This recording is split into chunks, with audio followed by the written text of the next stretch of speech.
할렐루야. 우리 옆사람 한 번 더 인사하고 말씀을 들었으면 좋겠습니다. 옆사람 손을 꼭 잡고 인사합니다. 당신은 우리의 기쁨입니다. 아멘. 하나님께서 여러분들에게 큰 은혜 주시기를 주의 이름으로 축복합니다. 오늘은 여러분들에게 책을 한 권 소개하는 것으로 말씀을 시작하겠습니다. 끈이라는 책이 있습니다. 아마 보신 분도 계실 텐데 저기에 박정은이라고 저자 이름이 나오죠. 이 끈이라는 책의 내용이 뭐냐면 2005년 지금부터 10년 전입니다. 2005년 1월에 산악인 박정은 씨와 그의 후배 최강식 씨가 히말라야 촐라체 북벽을 등반하고 성공을 했습니다. 그리고 이제 하산하던 길에 박정은의 그 동료이자 후배인 최강식 대원이 빙벽 사이에 떨어지는 조난 사고를 당하게 됩니다. 여러분 잘 알다시피 그 히말라야 8,000m급에서 하산하다가 빙벽에 조난을 당하면 거의 살 수가 없어요. 살아날 가능성이 참 희박합니다. 그런데 보통 이렇게 고산은 오르다 보면은 많이 오르는 게 아니고 두 명 내지 세 명 이렇게 정상을 정복을 하는데 이 촐라체 등반에도 박정은과 최강식이 두 사람이 촐라체 등반을 마치고 이제 하산하는 길에 이 최강식 씨가 그만 그 빙벽 사이에 조난을 당하게 되는 겁니다. 그래서 보통 이제 저도 이 사실을 잘 몰랐는데 책을 통해서 구체적으로 상세하게 좀 알게 되었습니다. 끈을 이제 이렇게 이제 등반을 할 때에 앞 사람과 뒤 사람들이 끈을 전부 다 이렇게 연결을 해요. 그런데 그 끈이 이제 우리가 잘 알 상식적으로 생각해도 아마 그 누가 미끄러지고 그러면은 쭉 미끄러 떨어지지 않도록 서로가 서로를 이렇게 잡아매도록 그런 역할을 할 거라는 것은 우리가 다 알고 있습니다. 자, 그런데 이 최강식 씨가 떨어진 곳은 빙벽이 무려 그 깊이가 5,000m가 넘는 자, 그러니까 사람의 몸무게가 여러분 그 빙벽 아래로 떨어져 있고 그리고 쭉 미끌려 내려가는 순간에 이 박정은 대원이 자기의 발로 얼음을 찍어서 이제 스탑돼 있는 상태. 자, 그러는 사이에 떨어져 있는 최강식 대원은 이 다리가 두 개가 이미 골절이 되어 버렸습니다. 그리고 이 박정은 대원은 갈비뼈가 이미 부러져 있습니다. 자, 갈비뼈가 부러져 있으니까 여러분 힘을 제대로 쓸 수가 없어요. 다리가 부러져 있는 조난되어져 있는 이 최강식 대원은 자기 힘으로 올라올 수가 없어요. 자, 이렇게 여러분 3시간 동안 사투를 벌이는데 조금도 변화가 없습니다. 그러니까 이 조난당한 최강식 대원을 끌어올릴 수 있는 희망이 전혀 보이지 않습니다. 3시간을 사투를 벌였지만 전혀 희망이 안 보일 때에 이 갈비뼈가 부러진 상태에서 죽을 힘을 다해서 최강식을 끌어올리려고 했던 이 박정은 대원의 머릿속에 불현듯 이런 생각이 듭니다. 내가 이 끈을 자른다면, 최강식과 나 사이에 연결되어져 있는 이 끈만 자른다면 나는 살 수 있을 텐데, 나는 살 수 있을 텐데, 이 끈만 잘라낸다면 나는 살 수 있을 텐데, 이런 생각이 듭니다. 그래서 이 끈을 자르면 나는 살 수 있다는 이 생각이 불현듯 들 때에 이 끈을 묶을 때, 훈련을 하면서 이 끈을 묶을 때에 이 끈의 의미가 이 박정은 대원의 머릿속에 다시 떠오릅니다. 이 끈을 묶을 때 이제 우리의 생명은 둘이가 아니라 우리의 생명은 하나다. 너와 내가 이 끈을 묶을 때에는 생명이 둘이 아니라 생명은 하나다. 불현듯 그 생각이 다시 스쳐 지나면서 박정은 대원이 그 로프를 끊어야 되겠다라고 문득 더 큰 들었던 그 생각이 얼마나 그것이 죄스럽게 느껴졌는지. 자, 그러면서 이 박정은 대원이 죽을 힘을 다해서 사투를 벌이면서 기적적으로 이 최강식 대원을 끌어올립니다. 자, 그런데 문제가 생겼습니다. 이렇게 사투를 벌이는 사이에 이 박정은 대원의 안경이 그만 잃어버리고 말았습니다. 근데 이 박정은 대원은 안경을 끼지 않으면 시력이 0.3밖에 나오지 않기 때문에 온통 천지가 뽀얗게 보입니다. 어디가 어딘지를 알아볼 수가 없습니다. 자, 여러분 끌어올려놓고 보니까 최강식은 다리 두 개가 부러져 있죠. 자기는 갈비뼈 나갔죠. 앞이 안 보이죠. 이제 6,000m 산 아래로 내려오는 것이 문제입니다. 아무도 구조로 하기 위해서 올라오는 사람도 없고. 그런데 여러분, 무려 5일 만에 이 두 사람이 기적적으로 생還합니다. 살아서 내려옵니다. 내려와서 이 두 사람이, 박정은 대원은 8개의 손가락과 2개의 발가락을 잘라내고, 그리고 최강식 대원은 9개의 손가락과 발가락 10개 전부를 잘라냈습니다. 그러면서 이들은 이렇게 말합니다. 우리가 이 끈으로 묶을 때에 우리의 생명은 2개가 아니라 하나였기 때문에. 제가 이 책을 보면서 이런 생각을 했습니다. 우리가 예수님을 만났을 때, 예수님을 믿을 때에 예수님 안에서 우리가 가지는 것이 바로 이런 게 아닌가. 우리가 예수님을 영접할 때 예수님과 우리 사이에는 바로 여러분 이 생명의 끈이 연결되어집니다. 우리 눈에 보이지 않는 생명의 끈이 예수님과 나 사이에 연결되어집니다. 아무리 끊고 싶어도, 아무리 끊어내고 싶어도 끊어지지 않는 그 생명의 끈이 주님과 나 사이에 연결되어집니다. 이걸 믿으십니까? 자, 여러분, 이 말은 무슨 말인가 하니까 주님과 나 사이에만 생명의 끈이 연결되어져 있는 것이 아니라 그리스도 예수의 십자가로 말미암아 구원을 입은 모든 성도와 성도 사이에도 무슨 끈이 연결되어져 있다? 생명의 끈이 연결되어져 있다. 그래서 여러분, 성도라는 것은 보통 신분이 아니에요. 우리가 그리스도인이라는 것은 보통 신분이 아니에요. 우리는 여러분 그리스도 예수로 말미암아 모두가 한 가족이 됐다는 것은 이건 어마어마한 일이에요. 끊고 싶어도 끊어낼 수 없는. 그래서 주님이 우리 속에 들어오는 순간, 주님이 내 안에 들어오는 순간 성령이 그때부터 나를 다스리는데, 그 성령은 한 번도 우리를 떠나지 않으십니다. 우리가 어떤 상황에 있더라도 주님은 우리를 떠나지 않으십니다. 볼지어다 내가 세상 끝날까지 너희와 항상 함께 있으리라. 주님의 말씀입니다. 여러분, 이 끈은 우리 편에서도 하나님 편에서도 절대 끊지 않는 바로 생명의 끈으로 오늘 우리가 주님과 연결되어져 있다는 사실. 자, 그래서 여러분, 주님이 내 안에 계신다면, 즉 성령이 내 안에 계신다면 우리는 어떻게 살아야 되는가? 지난주에는 삶으로 그것을 우리가 입증해야 된다. 말로만 아니라 진짜 주님이 내 안에 계시고 생명의 끈이 주님과 내가 연결되어져 있다면 삶으로서 네가 그걸 한번 입증해봐라. 네가 진짜 예수 믿는 사람 맞다면 네가 삶으로 그걸 한번 입증해봐라. 오늘은 이어서 이렇게 우리가 성령이 내 삶을 지배하는 사람이라면 우리는 어떤 비전을 가져야 되는가, 어떤 생각을 가져야 되는가, 어떤 믿음을 가져야 되는가에 대해서 한 사람의 영적 거인을 통해서 여러분들에게 하나님의 음성을 함께 듣기를 소망합니다. 오늘 제가 여러분과 나누고 싶은 사람은 사울의 장남 요나단이라는 사람입니다. 여러분, 요나단에 대해서는 우리가 단편적으로 생각하면 그는 사울의 장남이고 다윗의 친구다, 이 정도로 우리가 생각할 수 있습니다. 그러나 여러분, 이 요나단은 그 정도 차원에서 그냥 알고 지나갈 수 있는 인물이 아닙니다. 오늘 1절을 다시 한번 보시기 바랍니다. 다윗이 사울에게 말하기를 마침에 요나단의 마음이 다윗의 마음과 하나가 되어 요나단이 그를 자기 생명같이 사랑하니라. 여기 잘 보세요.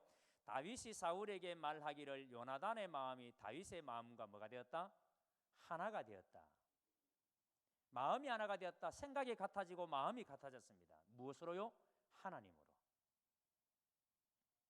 여러분, 다윗이 골리앗을 죽이고 돌아오니까 그동안 요나단이 드러나지 않다가 이 요나단이 다윗에게 엄청 끔찍하게 사랑하고 반깁니다. 얼마나 반기는가 하면은 그를 자기 생명같이 사랑할 만큼. 또 4절을 보세요. 요나단이 자기가 입었던 겉옷을 벗어 다윗에게 주었고 자기의 군복과 칼과 활과 띠도 그리하였더라. 이건 제가 조금 이따 설명을 드리겠습니다. 자, 여러분, 사울이 왕으로 있을 때에 블레셋과 이 사울의 군대가 항우를 벌이는데 이 블레셋의 군대가 얼마나 뛰어난지, 얼마나 어마무시한지 사울의 군대가 도무지 힘을 발휘 못합니다. 주눅이 들어서 그때 요나단이 특공대를 조직해가지고 이 블레셋의 군대에 들어갑니다. 그리고 게릴라전을 펴니다. 이 요나단이 특공대를 조직해가지고 블레셋 군대에 들어가서 그 게릴라전을 펴는데 그것으로 말미암아 이 블레셋의 군대가 일시간에 완전히 혼란이 일어납니다. 엄청난 혼란이. 이 혼란을 틈타서 사울의 군대가 총공격을 감행합니다. 자, 그러니까 여러분, 이 전쟁에서 이길 수 있던 것은 누구도 두려워서 아무도 블레셋에 들어가지 않으려 할 때 요나단이 특공대를 조직해서 블레셋 군대에 들어가서 이 게릴라전을 펴고 이것으로 말미암아 사울의 군대가 총공세를 펴서 블레셋을 물리칩니다. 자, 그런데 이때에 사울이 자기 아들이 특공대를 조직해서 적진에 들어갔다는 얘기를 듣고 난 다음에 이 전쟁이 끝날 때까지 아무것도 먹지 말라고 명령을 내렸어요. 자, 그러니까 전쟁을 치르는 군인들인데 아무것도 안 먹고 어떻게 전쟁을 치르겠어요? 그러니까 여러분, 배가 고프니까 요나단도 이 아버지가 이런 명령을 내린지를 모르고 그만 꿀을 찍어 먹었습니다. 꿀을. 그런데 이것이 나중에 아버지가 알게 되었습니다. 자, 먹지 말라고 명령을 내리고 먹이는 자는 다, 먹는 자는 죽인다 그랬는데 자기의 아들이 그만 꿀을 먹었기 때문에 이제는 사울이 이 아들을 약속대로 죽여야 합니다. 자, 그런데 여러분, 사울이 이 아들 요나단을 죽이려고 할 때 무슨 일이 벌어지는가 하면은, 만약에 여러분 요나단이 평소의 삶이 백성들로부터 별로 존경받는 왕자가 아니었다면, 만약에 왕자가 그들목 피우고 자리 왕자라고 막 백성들에게 뭐 함부로 막 거만하게 그렇게 했다면은, 저게 왕이 되면은 우리가 더 골치 아파지겠다. 그래서 아무도 저 요나단이 왕이 안 됐으면 좋겠다 이런 생각을 했을 텐데, 그런데 요나단이, 아버지가 요나단을 죽이려고 할 때에 모든 백성들이 나서서 요나단을 살려냅니다.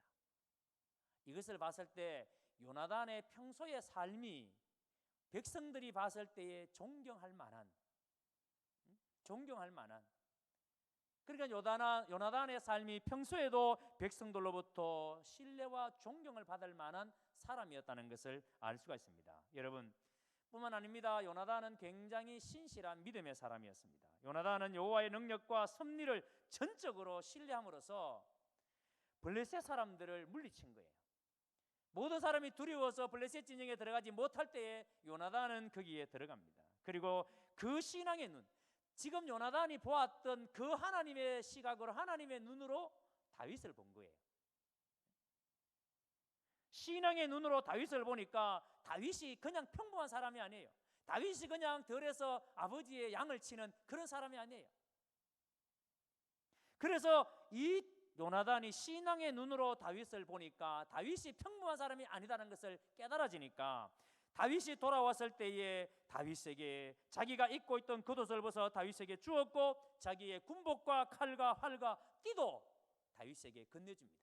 이것은 앞으로 이 나라는 우리 아버지와 나에 의해서 이 나라가 세워갈 것이 아니라, 이스라엘이란 이 나라는 이제 다윗 당신으로부터 이 나라가 세워져 갈 것이다 라는 것을 요나단이 알았다는 거예요. 그래서 자기의 옷을 벗어서 다윗에게 건네는 겁니다. 신앙의 눈으로 다윗을 보니까 그게 보이는 거예요. 여러분, 우리가 아는 것처럼 다윗이 골리앗에게 승리했을 때에 백성들이 얼마나 소리 높여 다윗을 칭송했습니까? 다윗이 골리앗을 이기고 난 다음에 돌아올 때 얼마나 백성들이 난리가 났습니까? 그래서 이 백성들이 노래하기를, 사울이 죽인 자는 천천히요, 다윗이 죽인 자는 만만이로다. 그러니까 여러분, 백성들이 이렇게 노래하니까 지금 여러분, 다윗은 이전까지, 골리앗을 죽이기 이전까지는 평범한 목동에 불과했습니다. 그냥 여러분, 들에서 아버지의 명령에 따라서 그냥 들에서 양을 치는 사람이었는데, 그런데 다윗이 골리앗을 죽이고 난 다음에는 완전히 새로운, 완전히 상황이 바뀌어졌습니다. 평범한 양치 소년이 아닙니다. 이제 그는 이스라엘의 영웅이 되었습니다. 자, 이렇게 여러분, 모든 백성들이 다윗에 대해서 소리 지르며 칭송을 하니까, 처음에 사울은 다윗이 골리앗과 싸우러 나간다 그랬을 때에 얼마나 기특했을까요? 아직까지 정식으로 징집도 안 된 그런 소년 병사인데, 아버지의 심부름으로 전쟁에 나와 있는 형들에게 먹을 것을 갖다 주러 왔는데, 그런데 여러분, 그 아이 소년 병사가 지금 골리앗과 싸우러 나간다 그러니까 이 사울의 입장에서는 얼마나 기특하겠습니까? 그래서 자기가 입고 있던 갑옷도, 자기가 들고 있던 칼도 다윗에게 건넵니다. 그러나 다윗은 입어본 적이 없는 갑옷, 들어본 적이 없는 칼이니까, 익숙하지 않으니까 그걸 들고는 싸울 자신도 없고 용기도 없습니다. 그저 다윗은 평소에 하나님이 자기에게 주신 그 달란트대로, 다윗이 평소에 뭘 가지고 연마했습니까? 물맷돌. 아버지의 재산을 지키기 위해서 평소에 다윗은 물맷돌 돌리는 연습을 꾸준히 했고, 그 물맷돌 한 방이면 곰도 사자도 능히 때려잡을 수 있는 실력을 다윗이 갖추었습니다. 여러분, 우연히 그냥 여러분 물맷돌로 가지고 골리앗의 이마에 맞춘 게 아니에요. 다윗은 평소에 하나님이 아버지가 자기에게 맡긴 그 일을 정말 충성스럽게 감당하기 위해서, 이 아버지의 재산을 지키기 위해서 내가 이 기술을, 내가 이것을 배워놓지 않으면 이 재산을 지킬 수 없다. 짐승들이 공격에 왔을 때 내가 짝대기 하나로는 절대 짐승들을 물리칠 수 없다. 그래서 물맷돌을 열심히 연습한 거예요. 그런데 다윗이 골리앗을 상대할 때 이 물맷돌 5개만 가지고 나갑니다. 그런데 여러분, 5개 가지고 나간 물맷돌 다 쓸 필요도 없어요. 하나면 좋겠습니다. 그 물맷돌 한 방에 골리앗이 나가 떨어집니다. 자, 이렇게 골리앗과 싸우고 이기고 돌아오니, 여러분, 나갈 때 그렇게 자기 옷도 주고 자기 칼도 줬던 사울이 온 백성들이 다윗을 칭송하니까 사울에게 이런 생각이 듭니다. 이러다가 저가 이 나라의 왕이 되겠다. 온 백성들이 다윗을 저렇게 칭송하니까 사울이 견딜 수가 없어요. 그 시기심 때문에 견딜 수가 없습니다. 그래서 사울은 이때부터 다윗을 죽이기로 작정하고 다윗을 쫓아다닙니다. 여러분, 이스라엘의 왕이 이때부터 한 사람 다윗 죽이기 위해서 자신의 전생애를 다 겁니다. 참 어리석지 않습니까? 다윗은 이렇게 사울에 의해 졸지에 쫓기는 신세가 됩니다. 도망자의 신세가 됩니다. 평범한 양치기에서 큰 승리를 경험한 다윗이 이제 가장 깊은 고통의 시간이 시작이 되었습니다. 자, 이러한 상황 속에서 다윗 주변에 누가 있다는 것은, 누가 있겠다는 것은 참 위험한 생각이에요. 그죠? 다윗이 만약에 힘이 있고 다윗이 뭐 괜찮을 때 주변에 누가 있는 것은 좋죠. 그런데 힘이 없을 때, 지금 다윗은 쫓기는 자의 신세가 되었고 언제 죽을지 모르는 신세가 되었습니다. 그런데 이럴 때 다윗 주변에 누가 있는다는 것은 참 어려운 일입니다. 특히 여러분, 요나단은 누구예요? 사울의 장남입니다. 그런데 그 아버지가 지금 다윗을 죽이려고 합니다. 아버지는 다윗을 죽이려고 하는데 요나단이 다윗 편에 서 있는다? 참 현실적으로 어려운 일이잖아요. 그럼에도 불구하고 요나단은 다윗 곁에 서 있습니다. 요나단이 다윗에게 힘이 되었을 때 그 곁에 있는다는 것은 이해가 되지만, 다윗이 아무런 힘이 없을 때에 요나단이 다윗 곁에서 다윗에게 힘이 되어줍니다. 죽을 위기가 찾아왔을 때 요나단은 다윗을 건져냅니다. 자, 여러분, 이런 상황에서 다윗 곁에 이렇게 요나단이 남아있다는 것이 참 우리가 볼 때는 어리석게 보이지만, 왜, 무엇 때문에 요나단은 이렇게 다윗 곁에 남아 있었을까요? 왜 아버지 사울이 다윗을 그렇게 죽이려고 안달이 났는데 요나단은 왜 다윗 곁에 그렇게 남아 있었을까요? 그리고 요나단이 누구라 그랬습니까? 사울의 장남, 차기 대권주자입니다.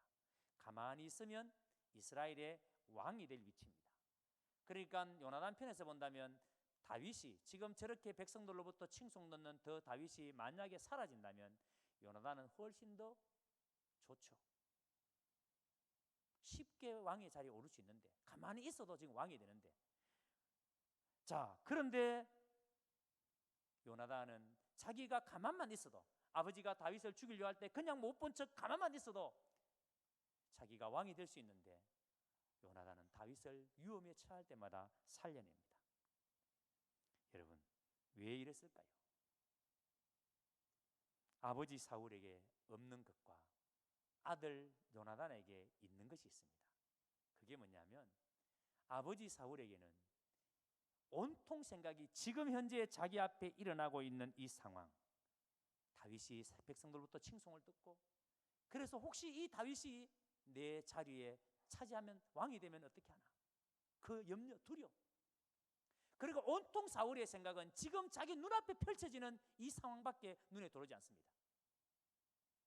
그러나 요나단은 지금 이 상황이 자기 눈에 들어오는 것이 아니라 지금 하나님께서 일하고 계시는 그 하나님의 계획, 하나님의 섭리, 하나님의 그 큰 그림, 빅피처가 요나단의 생각에 들어옵니다. 이게 영성이에요. 이게 통찰력이에요. 여러분, 우리가 예수를 믿으면 분명히 우리가 믿음을 가지면 남들이 생각하지 못하는 것들을 생각해냅니다. 이걸 믿으십니까? 우리가 진짜 예수를 잘 믿으면 세상 사람들이 생각하지도 못하는 것들을 생각해냅니다. 세상 사람들이 꿈도 못 꾸는 것들을 그리스도인들은 꿈을 꿉니다. 예? 젊은이가 환상을 봅니다. 꿈꿀 수 없는 늙은이가 꿈을 꿉니다. 왜요? 여러분, 우리가 하나님 안에, 진짜 하나님 안에 있으면 세상 사람들이 상상도 못하는 생각들을 해냅니다. 요나단이 하나님 안에 있을 때 아버지 사울이 생각도 못하는 것을 해냅니다.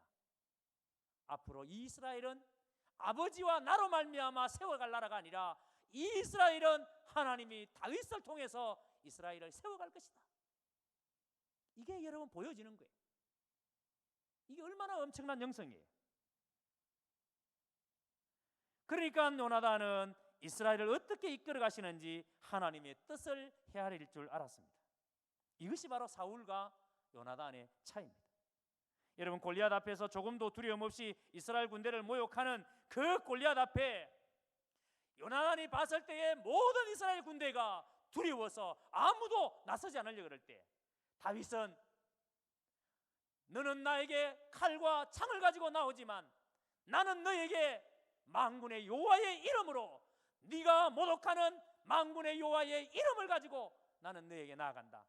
여러분, 그때 그 전쟁터에서 어느 누구도 하나님의 이름을 말하는 사람이 없었어요. 그런데 다윗은 나는 만군의 여호와의 이름으로 너에게 나아간다라고.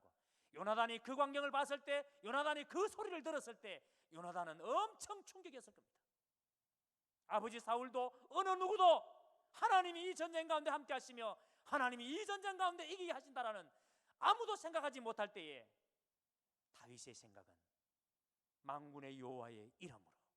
그리고 그 소리를 듣는 요나단은 다윗은 우리가 생각도 못하는 하나님의 이름을 가지고 하나님의 권세를 가지고 골리앗 앞에 나아가는구나. 그리고 그 물맷돌 한 방으로 골리앗이 쓰러지는 걸 보면서 다윗의 하나님을 봅니다. 이스라엘의 하나님을 봅니다. 그래서 이스라엘의 지도자는 아버지도 아니고 자기 자신도 아니고 이스라엘의 지도자는 하나님께서 다윗을 세우시고 이 다윗을 통해서 이스라엘을 만들어 가실 것이라는 것을 요나단이 깨닫습니다. 그리고 요나단은 다윗에게 죽기를 각오하고 다윗에게 충성을 하기로, 다윗을 돕는 것이 자기가 이스라엘 왕 되는 것보다 더 중요하다는 사실을 알았기 때문에 내가 이스라엘의 왕 되는 것보다 내가 다윗을 돕는 것이 내 삶의 진짜 중요한 일, 그걸 아는 순간 요나단의 삶은 온전히 다윗을 돕는 데 초점이 맞춰집니다.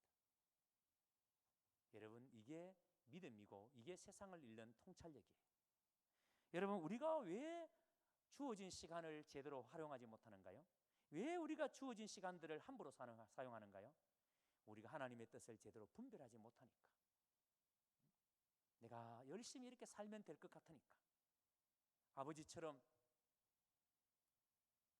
여러분, 다윗을 보호하고 죽기를 각오한 이 요나단이 어떻게, 저는 이 말씀을 묵상하면서 요나단이 어떻게 이렇게 할 수 있었는가, 이걸 묵상하면서 이런 생각을 했습니다. 요나단이 아버지 사울이 볼 수 없었던 그 하나님이 가지고 계셨던 하나님의 계획, 하나님의 빅피처, 큰 그림, 하나님이 가지고 계셨던 그 큰 그림을 보았기 때문에. 그래서 저는 큰 그림이라는 것은 지금 상황만 보는 것이 아니라, 지금 내 앞에서 일어나는 상황만 보는 것이 아니라 이스라엘 역사 전체를 보는 겁니다. 자, 보세요. 지금 여러분 한 사람 한 사람이 지금 여러분의 가정의 문제, 개인의 문제, 뭐 여러 가지 문제들, 여러분 인생 가운데 수없이 많은 일들이 일어나잖아요. 근데 예수 믿는 사람들이 만약에 지금 내 앞에 일어나는 이 문제만 가지고 실험한다면은 역시 우리도 사울의 수준에서 못 벗어나는 거예요. 지금 내 눈앞에 펼쳐지는 이 문제 때문에 만약에 여러분 아웅다웅 한다면은 우리는 아직까지 이 사울의 시각을 못 벗어난 거예요. 큰 그림이라는 것은 지금 내 눈앞에 펼쳐지는 이 상황 속에서 이스라엘 역사 전체를 보는 거예요. 요나단은 지금 아버지 그리고 다윗 이들 앞에서 펼쳐지는 이 모든 상황을 보면서 이스라엘 역사 전체를 봅니다. 보니까 이스라엘을 다스리는 것은 아버지도 아니고 나도 아니고 다윗을 통해서 하나님이 이스라엘을 세워가신다.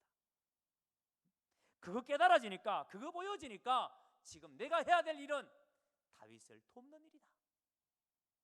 이 비전이죠. 여러분, 이렇게 하면 세월을 허송하지 않죠. 교회도 마찬가지입니다. 여러분, 지도자가 가져야 할 가장 중요한 안목은 비전을 갖는 겁니다. 꿈이 없는 백성은 방자에 행한다. 멋대로 산다 이 말이에요. 꿈을 가지지 못하면 자기 마음대로 삽니다. 교회가 명확한 목표가 없으면은 교회가 저 마음대로 합니다. 하고 싶은 거예요. 그냥 목사하고 싶은 거. 만약에 교회가 목사 자기 비전, 자기 하고 싶은 대로 간다면은 교회가 어떻게 되겠어요? 교회는 하나님의 뜻 이루는 곳이에요. 하나님의 마음을 교회가 이 세상에 드러내는 곳이에요. 그래서 여러분, 이 일 때문에 이것 하라고 주님께서는 볼지어다 내가 세상 끝날까지 너희와 항상 함께 있으리니. 끝날까지 우리와 항상 함께 있는 이유가 뭐예요? 하나님의 뜻 이루라고, 하나님의 일하라고. 그게 뭐예요? 사람 살리는 일. 사람 살리는 일. 저는 여러분, 교회가 아무리 여러분 뭐 대단해 보이고 뭐 엄청난 큰 일을 하는 것처럼 보여도 그 교회가 생명 냄새가 나지 않는다면, 그 교회 안에 새로운 사람이 잉태되어지고 출생되어지고 이런 과정이 없다면은, 이게 없다면은 절대 여러분 그 교회가 정상적인 교회 아니에요. 정상적인 교회는 사람이 살아나야 합니다. 생명이 살아나야 합니다. 제가 이 말씀을 묵상하다가 다음 주에 빌립보서 3장의 말씀을 가지고 이 부분을 좀 더 여러분과 함께 나누기를 원합니다. 하나님께서 그런 마음을 주셨어요. 어떤 마음인가 하면은, 자, 여러분 가만히 생각해 보세요. 여러분이 등산을 좋아합니다. 아니면 여러분들이 뭐 테니스를 좋아하고 골프를 좋아하고 여러분들이 뭐 자전거 타는 걸 좋아하고 탁구 치는 걸 좋아하고 좋아하는 운동들이 너무 많아요. 그렇죠? 자, 그런데 이런 걸 하는 것이 죄일까요? 죄가 아닐까요? 큰 소리로, 죄일까요? 죄가 아닐까요? 죄 아닙니다. 절대 죄가 아니에요. 예? 여러분, 이런 게 운동하는 게 죄가 아니에요. 근데 우리가 하나님의 빅피처, 하나님의 큰 그림을 보는 사람들은 이 운동을 어떻게 바라봐야 하는가 하면은, 내가 하는 이 운동, 내가 하는 이 모든 일들을 통해서 여기에 사람이 살아나고 있는가? 여기에 사람이 살아나고 있는가? 자, 예를 들어서 등산을 간다. 나는 등산 좋아하니까 등산을 간다. 그러면 등산을 예수 믿는 사람끼리만 간다면은 그건 여러분 진짜 건강한 생각이 아니라는 거예요. 그 등산을 갈 때 교회 안에 새신자를 꼭 끼워 넣어서, 아니면 베스트를 꼭 끼워 넣어서 오늘 등산 가는데 함께 가지 않을래요? 우리가 하는 모든 일들이 사람 살리는 일들, 네? 여러분이 좋아하는 하는 모든 일들이 이게 정말 사람을 살리는 일인가 아닌가를 보면은 지금 우리가 어떤 상태인지 안다는 거예요. 여러분, 빌보서 3장에 우리가 죽으라고 잘한다고 하지만 자칫 잘못하면 십자가의 원수로 행할 수 있습니다. 얼마나 무서운 말이에요. 우리가 열심히 사는데 십자가의 원수로 행한다면 이게 얼마나 무서운 말이에요. 그러니까 여러분들이 내가 지금 행하고 있는 모든 일들이 이게 사람을 살리는 일인가? 아니면 이게 사람을 죽이는 일인가? 그래서 저는 우리 경운교회 하나님께서 보여주신 하나님의 큰 그림이 뭔가? 그게 여러분 절대 가치예요. 우리 경운교회, 그러면 우리 경운교회는 하나님께 힘을 다하여, 마음을 다하여, 뜻을 다하여, 목숨을 다하여 하나님 사랑하는 겁니다. 아멘. 근데 우리가 하나님 사랑하는 것이 어떻게 드러나야 된다고요? 예배 드리는 것으로. 예배 잘 드리는 것으로. 그래서 여러분들이 예배 드리는 모습을 한번 가만히 보세요. 옷에서부터 내 모든 예배 드리는 내 자세에서 내가 하나님 앞에 예배 드릴 때 진짜 하나님에 대한 경외감이 있는가? 내가 하나님을 경외하는 마음으로 오늘 이 예배에 하나님 앞에 나와 예배를 드리는가? 여러분들이 예배 드리는 모습만 봐도 하나님이 기뻐서 얼마나 기뻐하시. 그래서 우리 경운교회는 모든 걸 다해서 하나님께 예배 드리는, 예배 잘 드리는 교회, 이 비전. 그리고 우리가 정말 하나님을 사랑한다면은 가장 크고 첫째 된 계명이 뭐라고요? 하나님을 이렇게 사랑하라고 난 다음에 내 이웃을 내 몸과 같이 사랑해라. 이것이 가장 크고 첫째 되는 계명이다. 내 이웃을 내 몸과 같이. 저는요 이 말씀을 묵상할 때마다 참 가슴이 무겁습니다. 왜냐하면 내 몸과 같이 사랑한다는 게 이게 말이 쉽지. 여러분 보세요. 머리만 조금 아파도 편잘, 조금만 몸이 피곤해도 이불 깔고 쉬고, 조금만 힘들어도 여러분 내 몸에 대해서는 내가 빨리 반응을 합니다. 내가 몸이 좀 아플 때 얼마나 빨리 반응하는지 몰라요. 근데 여러분 정말 교회 안에서 성도들 사이에 아니면 여러분 이웃들 사이에 내 몸처럼, 내 몸이 내 몸에 대해서 반응하는 것처럼 이웃에 대해서 그렇게 반응을 해보셨나요? 근데 성경은 우리에게 내 이웃을 내 몸과 같이 사랑하라. 저는 이 말씀을 진짜 여러분 우리가 그런 엄청난 부담을 가지고 그런 게 아니라 우리가 마음을 다해서 정말 주님께서 우리에게 말씀하셨던 그 주님의 마음을 가지고 우리가 이웃을 좀 봤으면 좋겠다. 그래서 이 땅에 교회가 존재하는 가장 중요한 이유는 사람 살리라고 있는 거고, 그리고 경운교회를 서구 내당동 여기다가 세워놓으신 것은 내당동 사람들 살리라고 여기에다가 교회를 세워놨으니까 우리가 진짜 1등으로 잘해야 될 일은 뭘 잘하는 거다? 이 동네 잘 섬기는, 이 동네 잘 섬기는 게 우리가 제일 잘하는 거예요. 여러분들이 수없이 해외에 나가서 선교를 열심히 해도 그 사람들은 우리가 어떻게 사는지 몰라요. 그러나 이 동네 사람들은 다 압니다. 이 동네 사람들은 경운교회가 어떤 교회인지, 우리 성도들이 어떤 성도인지 다 압니다. 그러니까 두렵고 떨리는 마음으로 이 동네 사람들을 섬겨야 합니다. 우리 교회가 참 잘하고 있는 게 많습니다. 제가 이렇게 다른 교회 헌신 예배나 집회나 가서 이렇게 이야기를 들어보면, 야, 우리 교회는 정말 좋은 교회다. 왜냐하면 여러분들 속에 영혼에 대한 사랑이 참 깊다라는 것을 제가 이렇게 느낄 때가 있습니다. 우리 교회가 지금 이웃들을 위해서 대주민들을 섬기기 위해서 하는 사역들이 있습니다. 그게 카페와 도서관과 아동센터예요. 이 세 개가 제 생각보다 훨씬 더 빠르게 정착이 되어져서 좋은 영향력을 미치고 있습니다. 이제 최근에 도서관이 개관이 되어져서 아직까지 많은 주민들이 왕래는 없습니다만은 이제 본격적으로 이 도서관 사역이 시작이 되어지면은 놀라운 일들이 우리 교회 가운데 벌어질 것입니다. 그리고 하나님께서는 당신의 일을 이렇게 어떻게 행하시는지 우리에게 확신 있게 보여주실 것입니다. 우리가 진짜 주님의 마음을 가지고 이웃을 섬기려고 하면은 여러분 이웃은 반드시 우리를 통해서 하나님을 알게 됩니다. 여러분 우리 교회가 해야 될 일입니다. 그래서 그것이 영혼구원이고 그런 사람들을 세우는 게 제자 삼는 거예요. 그런 일을 할 수 있도록 하는 게 그게 제자 삼는 거예요. 주님은 이 일을 하라고 성령을 우리 가운데 보내셨고 그 성령은 영원토록 우리를 떠나지 않으십니다. 이 일을 하라고. 그래서 우리는 잘 세워져서 어디로 가야 돼요? 세상으로 가야 돼요. 우리끼리 모여 있으면 안 되고 맨날 우리끼리 모여 있으면 제가 전에 말씀드렸죠. 음식 먹을 때 제일 기분 나쁜 게 뭐냐면 소금 덩어리. 나물을 팍팍 묻혔는데 나물 먹다가 소금 덩어리 씹으면 얼마나 기분 나빠요. 아내가 음식을 만들 때 좀 신경 써서 만들지 소금이 이렇게 덩어리가 돼가지고 그 다음에 커피 마실 때 덜 저으면 덩어리가 생깁니다. 미숫가루 먹을 때 덩어리 목에 걸려 보셨습니까? 열받습니다. 여러분, 덩어리는 안 좋아요. 그러니까 여러분, 그리스도인들이 너희는 세상의 소금 덩어리니 이렇게 하지 않았습니다.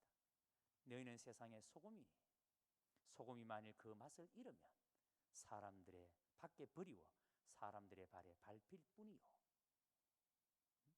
우리가 덩어리로 남아있으면 밟힙니다. 우리가 잘 세워져서 진짜 말씀 안에서 여러분들이 잘 세워져서 어디로 가야 돼요? 세상 속에 들어가서 세상을 살맛나게 해야 되지. 이 동네를 살맛나게 해야 되지. 그게 여러분 우리의 사명입니다. 그게 하나님께서 우리에게 보여주신 그림입니다. 요나단은 이렇게 아버지 사울이 보지 못했던 하나님의 뜻을 알았기 때문에, 하나님의 큰 그림을 알았기 때문에 자기에게 불리함에도 불구하고 이제 자기가 가만히 있으면 왕이 되는데, 그러나 자기는 이스라엘의 왕이 되면 안 된다는 사실을 자기가 알기 때문에, 아버지도 아니고 자기도 아니고 하나님은 다윗을 통해서 이스라엘을 세우신다는 사실을 알기 때문에 요나단은 다윗을 위해서 자신의 삶을 내어놓습니다. 주저없이 기꺼이. 사랑하는 성도 여러분, 우리가 살아가면서 정말 중요한 것이 무엇인지를 알아야 합니다. 요나단이 다윗을 그렇게 섬기는 거, 그렇게 다윗을 위해서 봉사하는 거, 요나단이 자기가 능력이 없어서가 아니에요. 요나단이 자기가 뭐 똑똑한 사람이 아니었기 때문이 아니에요. 요나단이 용기가 없어서도 아닙니다. 요나단이 실력이 없어서도 아니에요. 요나단은 참 실력 있는 사람입니다. 용기 있는 사람입니다. 그럼에도 불구하고 존경받는 왕자였지만 그가 그 자리를 탐하지 않았던 것은 그가 하나님의 뜻을, 하나님의 계획을 알았기 때문입니다. 하나님의 큰 그림을 보았기 때문입니다. 그래서 자기는 그 왕의 자리에, 그 왕자의 자리에 있으면 안 된다는 것을 요나단이 알았습니다.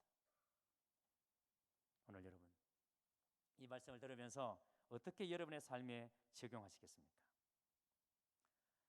오늘도 여러분 교회 안에 우리의 아이들이 수없이 많은 잠재력을 가진 아이들이 있습니다. 요나단이 다윗을 보는 것처럼 우리도 여전히 우리의 다음 세대를 볼 때에 어마어마한 잠재력을 가진 아이들을 참 많이 봅니다. 우리가 하나님의 큰 그림을 볼 수 있는 통찰력, 영성을 가졌다면 우리는 이 아이들을 절대 가볍게 대할 수가 없습니다. 제가 어제 저녁에 우리 김다롱 장로님 집에 가서 예배를 드리고 왔습니다.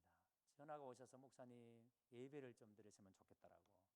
제가 너무 지난 화요일 날 제가 가려고 이렇게 마음이 딱 생각이 들었는데 갑자기 일이 생겨서 못 가서 이번 주간에 못 갔거든요. 그래서 예배를 들어가서 제가 급하게 이제 달려갔습니다. 저녁 시간에 달려가서 이제 예배를 드리는데 장로 눈물을 흘리시면서 너무 좋아하세요. 그때 내 든 생각이 뭐냐면 우리 장로님은 확실하게 구원받은 분이시구나. 이렇게 예배를 사모하고 이렇게 은혜를 사모하고 그 순간에 그 몸져 누워있는 그 아픈 순간에 예배 드렸으면 좋겠다. 예배 드렸으면 좋겠다. 저는 우리 건너편에 요양원의 원장님과 가족들과 우리 식구들이 우리 교회 나온 게 하나님의 인도하심이라고 생각합니다. 그리고 우리 목사님들이 가서 예배도 드리고 오늘 또 남수 형제가 지금 상태가 상당히 또 안 좋아져서 오늘 예배 후에 우리 정직 목사님이 가서 예배 드리기로 해놨습니다. 그리고 오늘도 보니까 우리 유타운에 아주 반가운 얼굴이 앉아 계시고 하나님이 예배를 사모하는 그 가운데 예배 가운데 하나님의 인도하심을 봅니다. 우리 장로님의 마음속에 예배드리고 싶다. 얼마나 은혜가 되든지 그 장로님과 한참 찬송가 몇 곡 부르고 기도하고 말씀을 나누고 그리고 돌아왔습니다. 여러분, 우리 아이들에게 진짜 우리 어른 세대가 우리 아이들에게 이 여러분 잠재력을 봤을 때 어떻게 해야 되겠어요? 그냥 못 본 척 아무렇지 않게 그냥 지나가면은 어떻게 되겠습니까? 그래서 지금 우리는 지금 우리의 문제보다 이 다음 세대에 대해서 더 깊은 관심과 마음들이 거기에 모아져야 합니다. 저는 우리 교회가 지금의 문제를 가지고 왈가불가하지 않았으면 좋겠습니다.